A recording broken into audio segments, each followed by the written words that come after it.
Students, जैसा कि मैंने आपसे कहा हुआ था कि जब हम आईयूपीएसी नेमिंग का अपना टॉपिक कंप्लीट करेंगे तो आपको मैं एक टेबल दूंगा जो कि आपकी नेमिंग में आपके लिए बड़ी ही हेल्पफुल साबित होगी।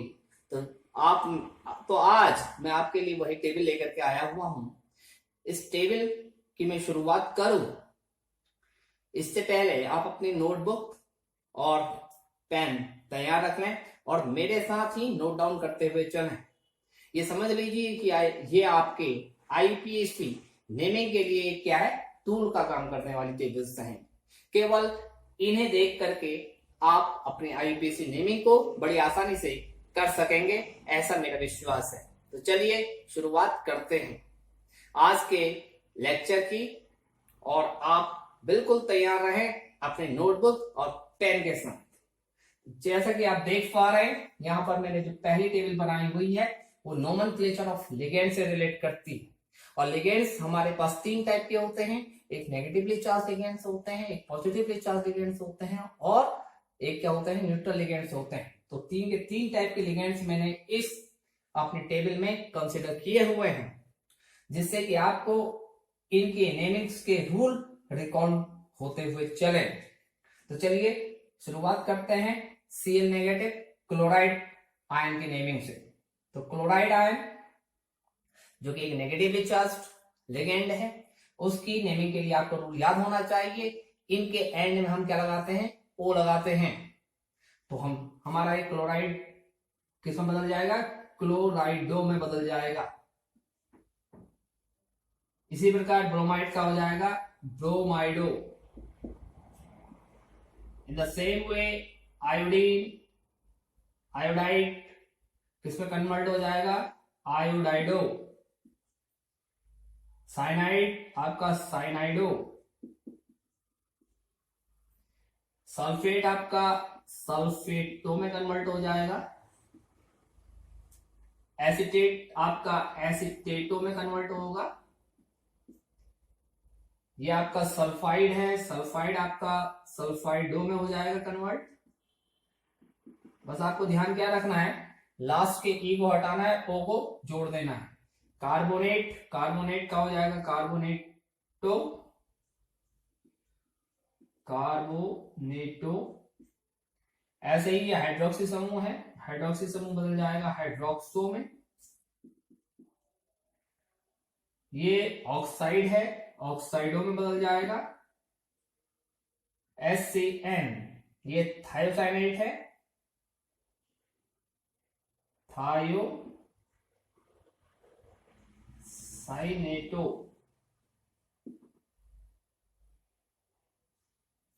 और थायोसाइनेटो एस भी लिख दें क्योंकि ये एम्बिडेंट लिगेंड है, तो यहां पर लिंकेज को भी शो करते हुए चले। ये है आपका ऑक्सिलेट, ऑक्सिलेट बदल जाएगा ऑक्सिलेटो। ये है आपका सल्फाइड, सल्फाइड बदल जाएगा सल्फाइटो में।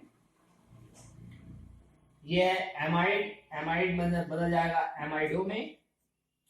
NO3 नेगेटिव नाइट्रेट, नाइट्रेट बदल जाएगा नाइट्रेटो में। NCS नेगेटिव, देखिए ये भी क्या है, थायोसाइनेटो है। और यहां पर लिंकेज किससे बन रहा है, एन के थ्रू, तो ये हो जाएगा थायोसाइनेटो एन। ये आपका है NO2 negative nitrito, nitrito N. और ये लास्ट वाला हो जाएगा नाइट्राइटो ओ। एमिडेंट लिगेंड में आप जरूर ध्यान में रखें कि हम ये भी रिप्रेजेंट करते हुए चले कि हमारा जो लिंकेज बन रहा है वो किस एटम के थ्रू बन रहा है। इसीलिए हमने यहाँ पर नाइट्राइटो एन और नाइट्राइटो ओ लिया हुआ है। अब बात करते हैं न्यूट्रल लिगेंड्स की। कुछ न्यूट्रल लिगेंड्स की नेमिंग के लिए हमें ध्यान रखना पड़ता है क्योंकि उनके लिए स्पेसिफिक नेम दिए जाते हैं और बाकी के लिए उनके कॉमन नेम्स ही लिखे जाते हैं। तो CO के लिए स्पेसिफिक नेम है कार्बोनिल, NO के लिए है नाइट्रोसिल, NH3 अमोनिया के लिए है एमाइन, H2O वाटर के लिए है एक्वा। पहले 2004 से पहले एक्वा यूज होता था, जिसको 2004 में आईपीएसी ने संशोधित कर दिया है। अब इसके लिए नेमिंग की जाती है एक्वा। C5H5N ये प्रीडिन है और इसका कॉमन नेम ही लिखा जाता है, यह है प्रीडिन। एक चीज और ध्यान में रखें, प्रीडिन के लिए शॉर्ट एब्रिविएशन PY इस्तेमाल किया जाता है। C6H5O3P ये है आपका ट्राइफिनाइल फॉस्फेट, तो इसका कॉमन नेम ही लिख दिया जाएगा ट्राइफिनाइल फॉस्फीन, न्यूट्रल लिगेंड की नेमिंग। और इसके लिए आप शॉर्ट एब्रिविएशन ये देख सकते हैं PH3P। अगला जो हमारे पास न्यूट्रल लिगेंड है वो एक बाइडेंटेड लिगेंड दिख रहा है आपको, यह है एथेन 1,2 डायमीन या एथिलीन डायमीन। तो मैं दोनों नाम लिख दे रहा हूं, एथिलीन डायमीन भी लिखा जा सकता है और इथेन 1,2 डायमीन भी लिखा जा सकता है। और इसके लिए जो शॉर्ट एब्रिविएशन कई जगह पे आपने देखा होगा EN होता है, इसे भी आप नोट डाउन करते हुए चलें। अब मैंने दो एग्जांपल आप के टेबल में लिए हुए हैं कैटायनिक लिगेंड्स के, ये रेयरली आपको मिलेंगे लेकिन आपको इनके नेमिंग के रूल्स पता होने चाहिए। तो इनके नाम के एंड में हम क्या जोड़ते हैं, EM जोड़ते हैं। तो इसका नाम हो जाएगा नाइट्रोसोनियम, नाइट्रोसोनियम, और ये NH2NH3 पॉजिटिव, ये है हाइड्रोजीनियम।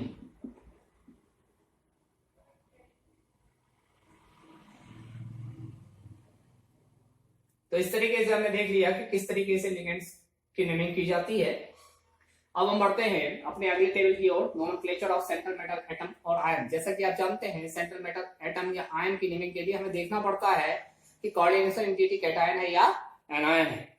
कैटायन होने के केस में हम क्या करते हैं, सेंट्रल मेटल एटम या आयन की नेमिंग उनके कॉमन नेम के अकॉर्डिंग कर लेते हैं। जबकि जब कोऑर्डिनेशन एंटिटी क्या होती है, एनायन होती है, तो इनके पीछे सफिक्स हम जोड़ देते हैं 8।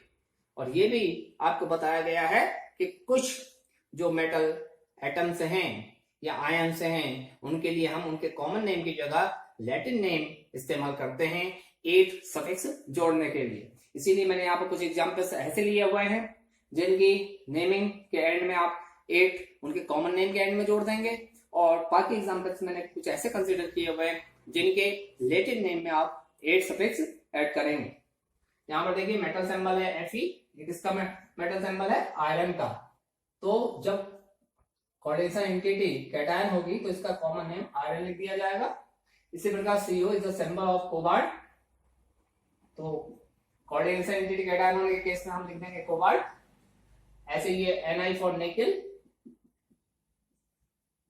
Pb फॉर लेड, इनके कॉमन नेम लिखते रहिए। Sn for tin, Ag for silver,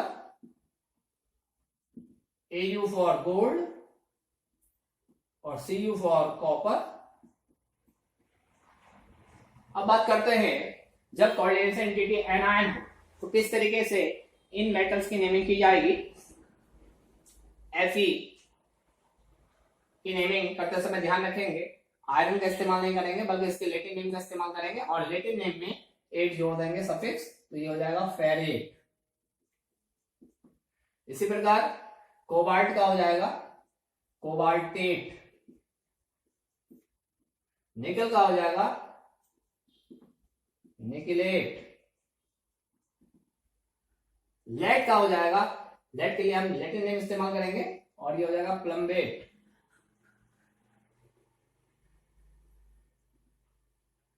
SN, tin के लिए हम स्टेनस से बनाएंगे स्टेनेट, और फिर एजी सिल्वर के लिए हम लिखेंगे अर्जेंटेट। ये सब इनके लैटिन नेम के बेसिस पर हम लिख रहे हैं। ऐसे गोल्ड के लिए भी इसके लैटिन नेम के हिसाब से लिखा जाएगा ऑरेट, और कॉपर के लिए हम लिखेंगे क्यूप्रेट। तो ये हमारी सेकेंड टेबल कंप्लीट हो गई nomenclature of central matter atom और आयन की। अब मैंने दो ब्लॉक्स यहाँ पर बनाए हुए हैं, एक है नोमेनक्लेचर ऑफ कैटायनिक कॉम्प्लेक्स और एक है nomenclature of anionic complex. Cationic complex की नेमिंग कैसे की जाती है ये इस ब्लॉक में मैं मेंशन करूंगा, इनका क्या ऑर्डर होता है, और इस ब्लॉक में मैं ऑर्डर मेंशन करूंगा एनायनिक कॉम्प्लेक्स की नेमिंग का। तो चलिए जानते हैं nomenclature order of cationic complex. तो सबसे पहले number and name of ligand हम लिख देंगे। क्या लिखेंगे? Number and name of ligand. उसके बाद हम चलेंगे किसकी नेमिंग की ओर? सेंट्रल मैटर एटम या आयन की नेमिंग की ओर। और उनके नेम कैसे लिखे जाते हैं? जैसे उनके कॉमन नेम होते हैं। हम यहां पर लिख रहे हैं सीधे सीधे common name of central matter atom और आयन। उसके बाद हम small bracket that means parenthesis में लिखेंगे oxidation number of central metal atom और आयन इन रोमन न्यूमरल। और at last we will write the name of an ion। तो इस तरीके से यहां पर आपको पूरा ऑर्डर मिल जा रहा है कैटायनिक कॉम्प्लेक्स के नोमेनक्लेचर के लिए। अब बढ़ते हैं नोमेनक्लेचर ऑफ एनायनिक कॉम्प्लेक्स की तरफ और इसका ऑर्डर जानते हैं। तो एनायनिक कॉम्प्लेक्स के केस में आपका जो आयनाइजेशन स्पेयर वाला पार्ट होगा वो कैटायन होगा। तो सबसे पहले हम उसी का नाम लिखेंगे। तो यहां पर लिख दे रहा हूं मैं नेम ऑफ कैटायन। उसके बाद आप लिखेंगे नंबर एंड नेम ऑफ